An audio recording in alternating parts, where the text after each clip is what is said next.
Once you've designed your applique in the Cricut design space, you're going to want to cut out your piece of fabric about the size that you need. Of course, go a little bit larger than you need. So all I'm going to do is flip this over. I've cut the heat and bond to the exact same size as the fabric.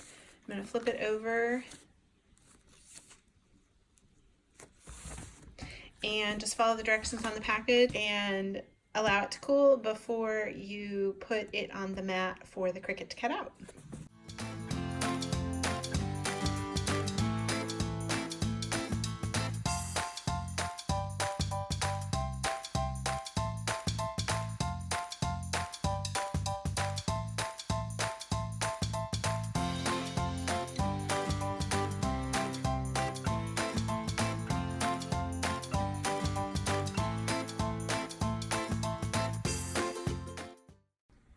All right, an issue I was having with the Halloween pillows that I did like this is that some of the applique doesn't seem to be sticking. And I hadn't wanted to have to sew around it, but I'd rather spend the time sewing it than having to redo the whole thing. So I've got my machine set. Mine has a really narrow little zigzag stitch, and I've narrowed my stitch down to be really tight. So I'm hoping that will help me with some of the detail, but some of the detail here on the leaves is just gonna get lost because I don't have the patience to really get in there. So I'm probably just gonna do a basic around versus trying to get the exact detail of those leaves.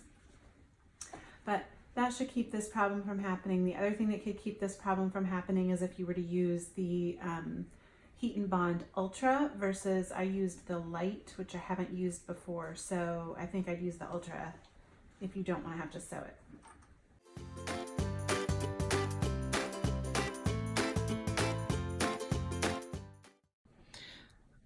For those of you who struggle with sewing a straight line, which is me, I can definitely sew, but keeping it all straight is a little challenging. So sewing these little detailed parts on this applique, I never really wanted to do for that exact reason. What I'm finding is, if I can get this to focus here, can you see that little groove in the presser foot right there?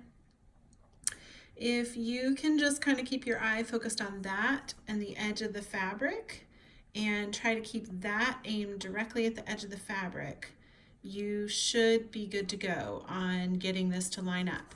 Of course, in this one, there's all these little small detail edges and even curves. And so when it gets to the point that it is no longer matching up, like here where it's no longer matching up, all I'm gonna do is lift my presser foot, turn my fabric, and get that aimed again to where it will line up with that and then keep going. And here's what I mean. You can see on this corner, my fabric ends over here, but the little line on the presser foot is here. So I'm just gonna get that needle into the fabric, lift up and rotate to get things where I want them to be, and then continue on.